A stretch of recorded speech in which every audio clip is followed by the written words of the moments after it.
If you have income that is not regular, it's uneven throughout the year, do you even have an idea what you're going to do with it?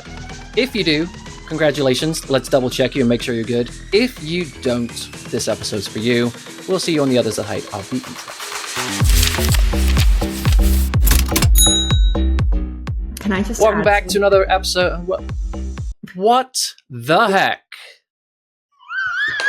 I am 3 words in.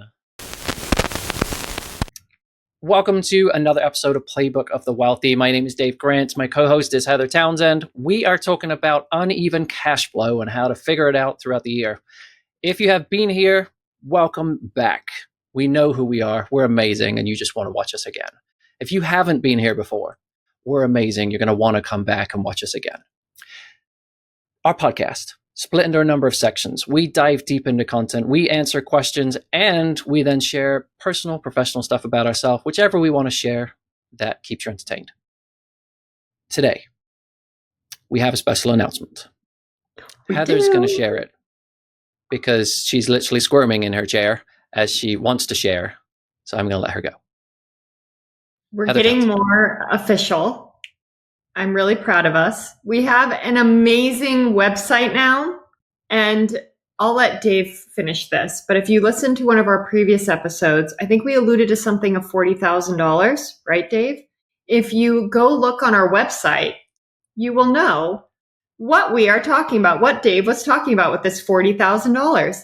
And Dave, what is the website address so everyone can go check it out? The URL is playbookotw.com. That is playbookotw.com. I have had a lot of concerned people come to me and say, why on earth did you spend $40,000 on a website? That's not what I did with $40,000. No. The $40,000 was fake money from Spirit Dave, Halloween. You're not supposed to give it away. Oh. Okay, fine. All right, fine. Keep going. Here goes our banter again. I did not get stopped at O'Hare Airport with $40,000 of fake money in my bag and pulled over by security. Yeah, I got some weird looks from the security people ripping through my backpack. And then I told them, sure, look in the bag. It's fake. And they're like, whatever. And then they realized it said Spirit Halloween across the $100 bills. That was the funniest text message I received that week. I knew exactly what was going to happen. Like my bag went in there in their faces, and I'm like, you're going to pull me aside. I know it. It's not drug money. It's fake. I want to see the look on your face when you pull it out the bag. It was not an amused look. It was are you freaking kidding me? You're not 12. Like, so anyway, playbookotw.com. Pause the episode now. Go take a look, and then come back. Thanks. All right, let's dive in. Oh, you took the words right out of my mouth. Let's dive in. You want to say it one more time? Yeah, let's dive in. All right, we're talking about uneven cash flow. This can come from a number of different reasons and places. We see it in a number of different ways. I see it mostly with my business owner clients, for sure, that have uneven, not reoccurring revenue, let's say. Reoccurring customers, like a huge customer base. It could be so business owners and W-2 execs that have either big RSU stock packages or huge bonuses. It's complicated.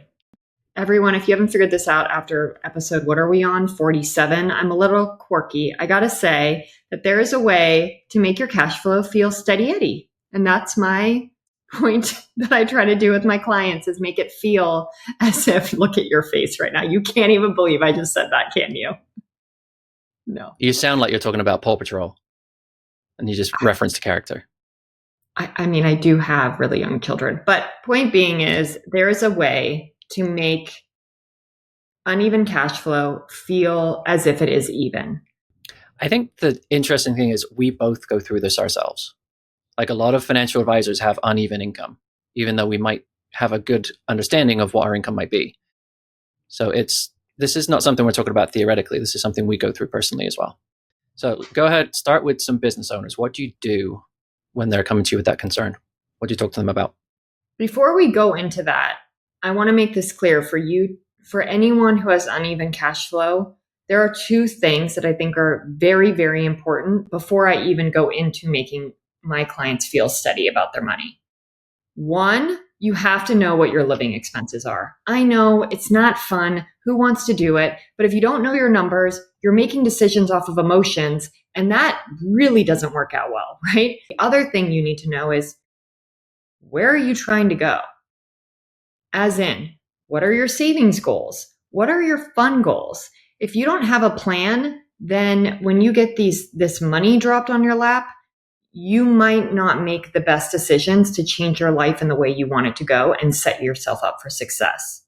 So for my business owner clients, let's go back to that $10,000 a month amount. I also then know my clients' overhead expenses, like what it costs to run their business, similar to their personal. We build up somewhere between 1, sometimes even 6 months of a runway for business overhead and personal living expenses. And then every month they just still send the same amount every month to pay themselves. It doesn't change. And then when extra, we kind of know based on these numbers, okay, let's just say for ease for this, we always want to keep $100,000 swimming in their business because they have a ton of payroll and employees. So their overhead is high. Once it gets over $100,000, we know we have extra.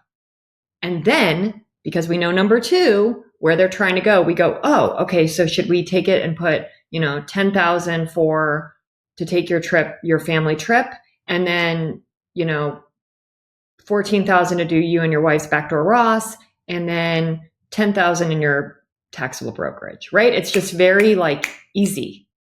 That's nice. It's nice when there's surplus that you're able to do that. It's tough when you get down to my business pays me and there's not too much wiggle room there, but it's still uneven. That becomes a little challenging, which again, like you said, requires some pre-planning of we need some excess cash in your bank accounts to weather that storm. For business owners, Dave, that is sometimes when I start with clients, that's what we figure out because they're now looking at their numbers and they're like, oh, this is why I always feel tight. Their income, even with it uneven, is not enough to cover what they want to achieve. So what do? Well, now knowledge is power. We need to either raise prices. We have to make more income in some way. We can cut expenses, sure, and that might be part of it, but there is a floor to cutting expenses. You can only cut expenses so much, right? Where there is no ceiling on how much you can make. So it's different with W-2. Mm-hmm. So typically, when I'm seeing people with W-2, their monthly income is enough to cover their living expenses. If not, if they need slightly more, then we're holding more cash just to cover that, and we'll replenish it throughout the year. But for people that I'm dealing with, a lot of this excess income comes in the spring. So if they've got a bonus in March, RSUs vest in February, or vice versa, they're flush with cash as of April 1st. And now they're realizing, okay, some of the goals I'm paying this year that's coming out of that cash is not coming out of my monthly cash flow. Or it's, I have all this excess cash. What the heck do I do with it? Because now I've paid taxes on it because it's flowed through my W-2. And now it's just sat there. And like you said, if you don't have a plan for it, you're going to make some unwise decisions with it. And so when there's a plan, that money just immediately goes into work. Again, it is so funny to me how wildly different our clientele is. Many of my RSU clients, and again, they work for very different companies, not pharmaceuticals, so different comp packages, much more tech heavy, I would say. Their base W-2 is not enough to cover their living expenses. Let's just give an example of percentages. Like their base pay might be 30% stock or 30%, and their rest of their comp is 70% in bonus and stock. That's a big discrepancy that we have to plan for uneven cash flow. Let's just say in Q1, they get a big, huge stock payout. It is much more than we need for their full year of living expenses. We take that difference. Let's just say it's $5,000 they need more a month than they get in their regular W-2 payroll payment. Okay. Yeah. So I and we know the next big stock vest is 6 months out. So, and they also have fully funded emergency savings, and we're building up assets on the outside. I just do 5 times 6, which is 30,000. We put 30,000 in addition to their emergency savings in their high yield savings account and set up an automatic payment plan where it just goes automatically into their checking every month, that $5,000. So it's as if they feel like they're getting paid that and they're whole. And it works really well. It keeps them comfortable to not keep too much cash because they more feel like they have an even cash flow. Now, something that I deal with every person with RSUs is thinking that they are adequately withheld. So they come to the end of, I'll talk with my pharmaceutical clients, they get to the end of Q1, they see their tax bill because bonus and RSUs have hit, and they think, wow, that's a really high number. I must have paid all my taxes. It's almost always not the case. So the dangerous thing to think is, okay, come April, I've got this cash amount and it's in my checking account. Now I'm free to do whatever I want with that money, even if I've got it all planned out with different goals. The thing to do before that is to check in with a financial advisor or CPA and say, can you do a tax projection for me? Or how much cash should I hold on to do a tax payment later in the year? Because 99% of the time, you're not adequately withheld. You will owe more in taxes, sometimes 6 figures, depending on how much you're getting paid. So that will be a shock should you get to the end of the year and you haven't planned this out. But this is really how it works. I love it. It's fun. It's like I could allocate money all day. It's fun. Other people's money? That's great. Mm-hmm. It is my job, yes. One thing that I've gone through recently when I've worked with new business owners coming in is reminding them, if you've not done this planning before, the first season you go through this, it's going to be not fun at all, because pretty much what you're going to have to do is you're going to take the profit that you had, whether it's quarterly or annually, and you're going to park it. And you're not going to do anything fun with it because you need that money to weather you through the storm of lean seasons or tax payments or whatever it's going to be. Whereas previously they've taken that profit and they've done X, Y, and Z with it and then reacted to what's happening later. So the look on people's face when I say, yeah, all that money you have, we're not doing anything with it. It's going to sit there and it's for a purpose, but you don't get to do anything fun with it this time. Next time, you do. The first year, you're going to feel like we do a lot. And I don't think it's the most fun year, but you are actually going to feel like you do so much. But it doesn't really move the needle yet because we're literally building the foundation. Because without the foundation, you can't really multiply and compound. Like where I see the craziest value in my clients is like year 2, year 3, year 4, because the first year is just exactly what you're talking about. It's like cleaning up, putting all the safety nets in place. All right, let's talk about the really uneven people. So for realtors, they're getting paid, 6 months of the year? Other 6 months of the year, the housing market shuts down. Financial advisors, if they're billing on assets, they're getting paid 4 times a year. How are you helping these people plan to go through that? A, psychologically, but B, literally. I do have many realtor clients, so I'm dealing with this, right? Very often. I mean, they can, if they sell $1 million house, $2 million house, $3 million house, I mean, that can be a huge payday, 6-figure payday, right? But then it can be a while until the next one comes, and that can feel so unstable. Don't even get me talking about realtor mindset too. It's like they are adrenaline junkies. I make fun of them openly. Again, but it's like they're always living on the edge, right? It's just their personality because they don't know when their next paycheck is coming. We build it exactly how I talked about. I know their personal living expenses. I know their business expenses that they need. And I ask them, what is the longest you've gone without a commission? Since you've been well known in the industry, let's say, not when you first started, but now.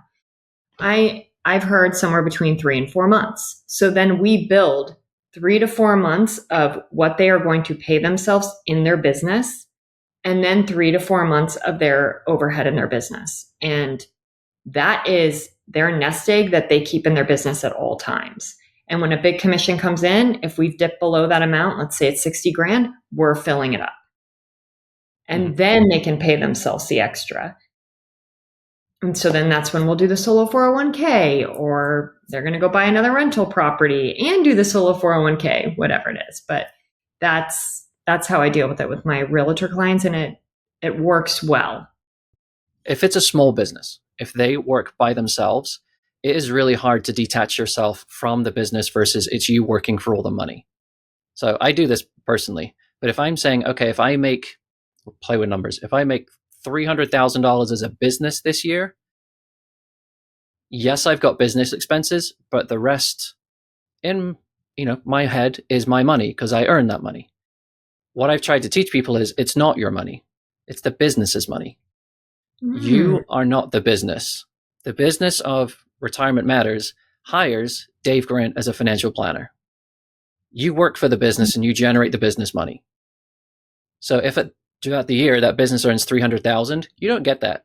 You get paid a salary by the business, and that salary is X. Everything that's left at the end of the year, as a business owner, you get to decide what you do with that. Do you pump that back into the business, or do you pay a bonus to your employee, who happens to be the same person? So it's really a mental spinning wheel of which person am I in this scenario.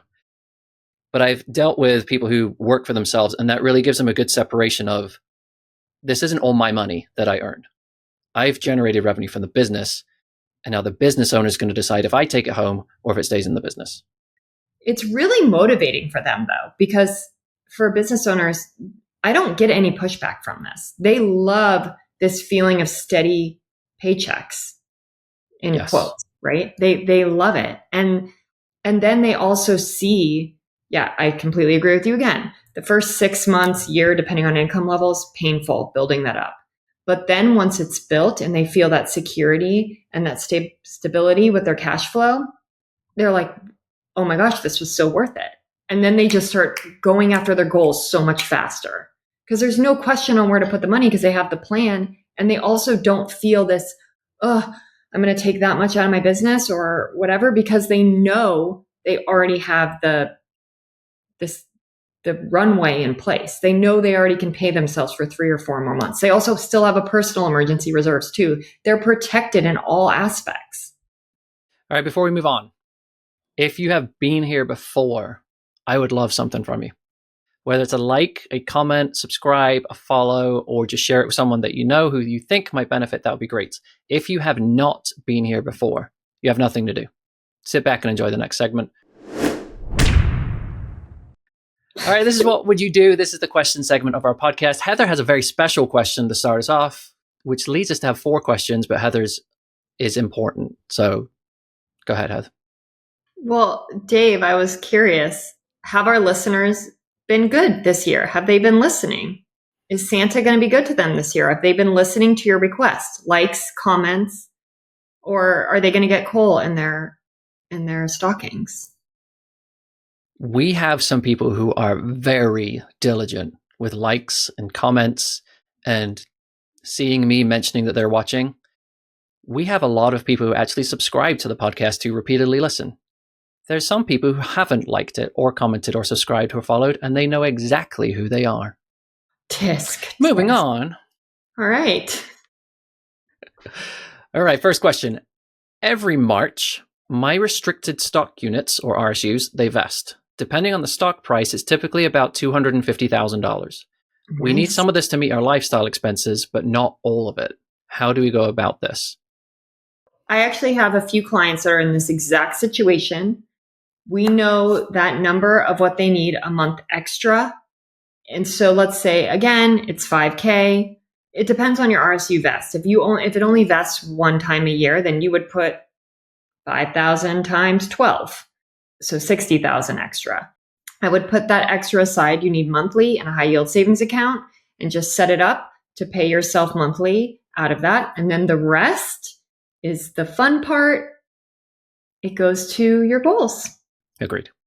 Nothing to add. I get paid when I sell a piece of real estate, but I can sell 3 in 1 month and then none for 3 months after that. How can I make this type of cash influx last longer? I think this is all based on what we're talking about with you work for a company, you're the employee. So you are going to pay yourself on a set structure each month. The way you do that is you have a lot of excess cash flow already built up in the business. So it doesn't matter if you sell 3 in 1 month, you can sell 12 in 1 month. You're going to get paid the same amount each month. And then on a regular basis throughout the year, if you've got excess cash, then you talk about what you're going to do with it. Do you put it aside for tax payments, which you should? Do you have fun with it? Do you put it back into the business? But this is not a reactive situation. This is business. This is how it works. Question number 3. I feel like I can't give myself a raise each year because my cash flow has been so uneven. How do you suggest increasing my pay each year to cover everyday expenses? So this is where knowing your numbers is so important. So first I would figure out what are your living expenses. Again, for ease for listeners, let's pretend it's $10,000 a month you need. So that's $120,000 a year. Let's say we find out that you're making $250,000 and you only needed 120 when you give us the numbers. I'm like, where is that 130 going? Fine. Let's say some for taxes, but you should, in theory, be able to increase your pay if those are your numbers, right? What I've seen with people in this situation is either when they get these extras because they don't have a plan, it just poofs. It like evaporates. They don't know where it goes. It goes on things that aren't important to them. So I think knowing your numbers will tell you. It could also very much be that you're just not making enough throughout the year when you look at it, when it's put in on a yearly basis, and you need to either cut expenses or increase your income or both. And I will tell you again, with a few of my business owner clients, I did this exercise and I was like, hey, for what you want to achieve in your life, we can't do this on this income. I said it in a nice way, but I was like, we need to put in steps to get you where you want to go. And we came to find out that they were very much charging under market. So we raised their prices in their business. Agreed. It's definitely harder when there's not much margin. Like, because some people are like, how do I increase my income next year? Like, well, you can't. There is no room. But like you said, let's get you room, cut expenses, raise prices, and then it becomes a much more comfortable conversation.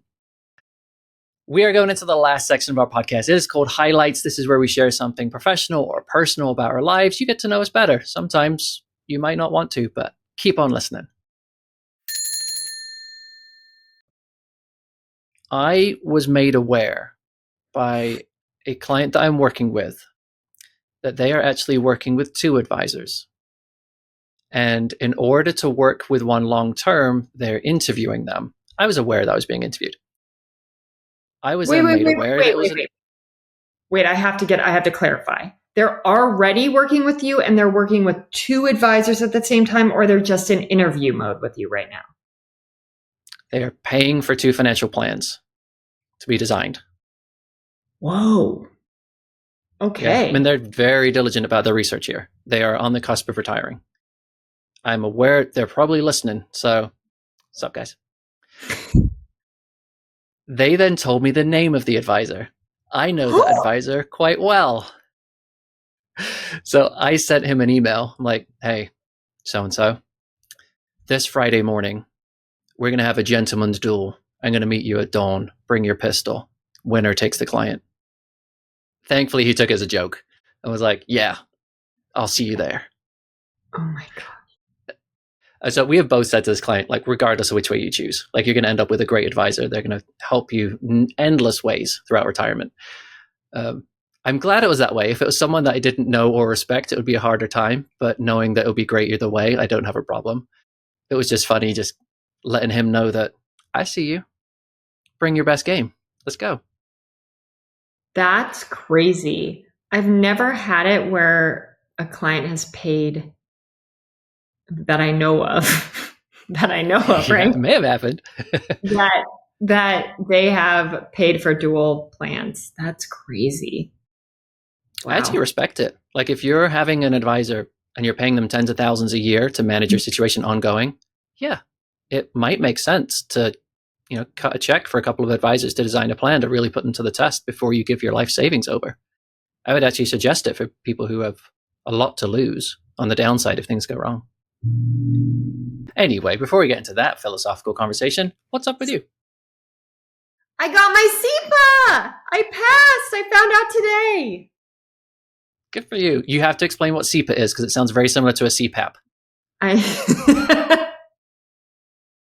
So I am officially a certified exit planning advisor. So it's a designation.